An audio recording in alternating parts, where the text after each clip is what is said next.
का शिकार है। अपने आप को लिटिल प्रिंसेस समझता है। उसकी सारी हॉबीज, उसकी सारी लाइक्स डिसलाइक्स बिल्कुल ऐसी हैं जैसे किसी लड़की की होनी चाहिए। ये बात सुनकर रोहित बिल्कुल खामोश हो गया। सिचुएशन को नॉर्मल करते हुए श्रुति ने कहा, mister Marwa, there is nothing to worry about. इस चीज का इलाज करने की कोई जरूरत नहीं है। वक्त के साथ सब कुछ ठीक हो जाएगा। दुनिया में कई ऐसे लोग हैं जो शरीर से स्त्री या पुरुष होते हैं, लेकिन उनका मन बिल्कुल उनके लिंग के विपरीत होता है। मेडिकल वर्ल्ड में ये कोई बीमारी नहीं है, it's just a state of mind. और आर्यन के केस में ऐसा ही हुआ है। वो अपनी माँ को देख सकता है। आर्यन ने अपने मन में उसकी माँ को जन्म दिया है। उसे लगता है कि वो औरत उससे बात करती है। आर्यन अपनी माँ को लेकर बहुत पॉसेसिव हो गया है। आपसे एक रिक्वेस्ट है, किसी भी वक्त आर्यन को ये एहसास मत होने देना कि वो जो सोच रहा है वो गलत है। ऐसा करने में उसकी मानसिक हालत बिगड़ सकती है।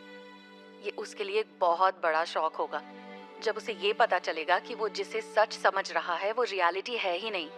आई will counsel him and slowly bring him back to reality.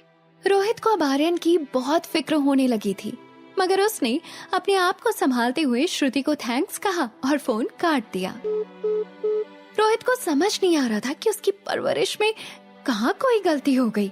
उसने हमेशा चाहा कि आर्यन को वो हर खुशी मिले जो उसकी माँ के होते हुए उसे मिलती, मगर आज उसे इस बात का एहसास हो चुका था कि पैसा खिलौने तो खरीद सकता था मगर प्यार नहीं।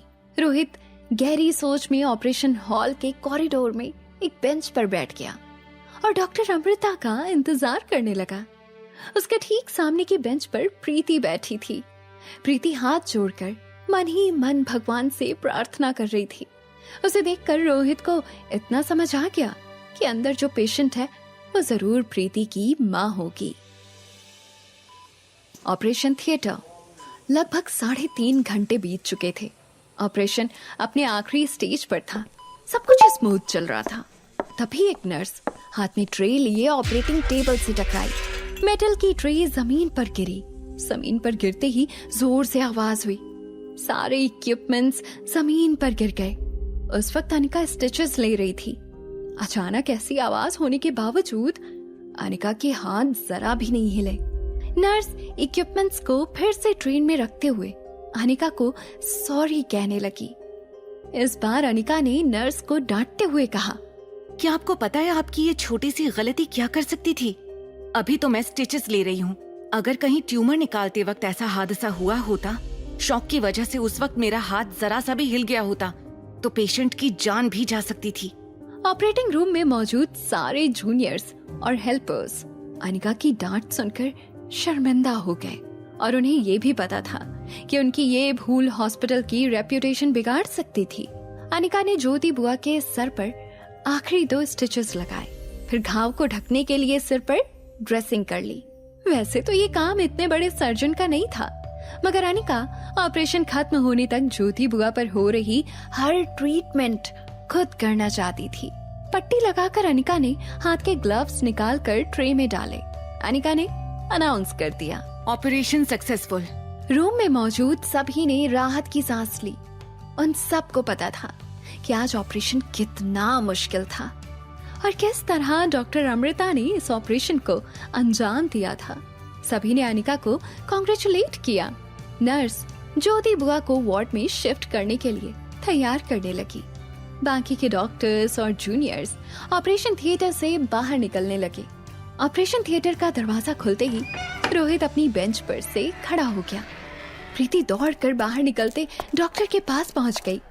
डॉक्टर ने प्रीति के कंधे पर हाथ रखकर उससे कहा, चीयर अप यंग लेडी, तुम्हारी मम्मी का ऑपरेशन सक्सेसफुल हो गया है।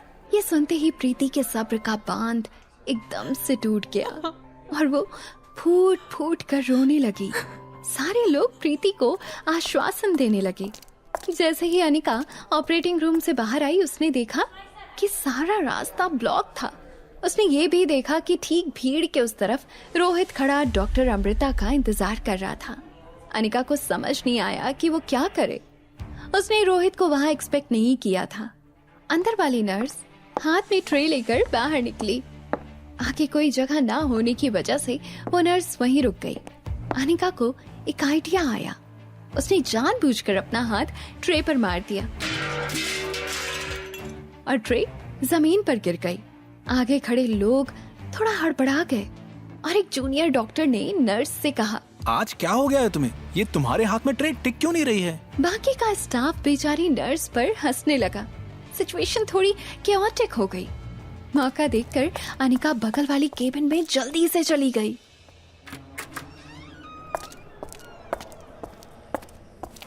केबिन में जाकर वो अपनी पीपीई किट उतारने लगी। उसने जल्दी ही पीपीई किट उतारकर अपनी पर्स कंधे पर टांगी और फिर से बाहर जाने के लिए मुड़ी। उसने देखा कि बिल्कुल सामने प्रीति खड़ी थी। अनिका और प्रीति कुछ देर तक एक दूसरे को देखते रहे। प्रीति की आंखों से निकलते आंसू देखकर अनिका की आंखों में भी पानी आ गए। प्रीति धीरे कदमों से अनिका की ओर बढ़ने लगी और जैसे ही उसके पास आई, प्रीति अनिका के पांव पड़ गई। रोते हुए अनिका से कहने लगी, मुझे माफ कर देना दीदी, मैंने आपको गलत समझा, मुझे माफ कर देना। अनिका ने उसे उठाकर अपने गले लगा लिया।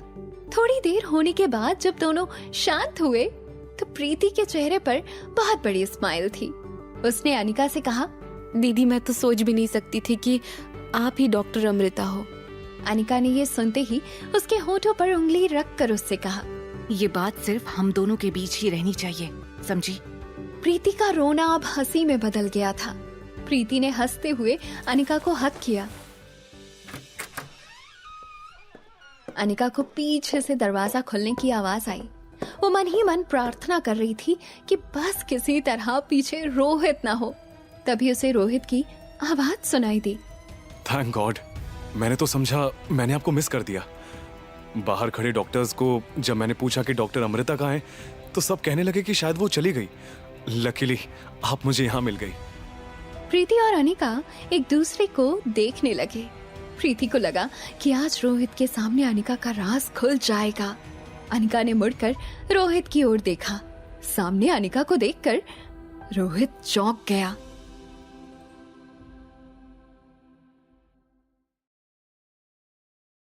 रोहित के मन में जो सवाल था वो उसकी आंखों पर साफ नजर आ रहा था।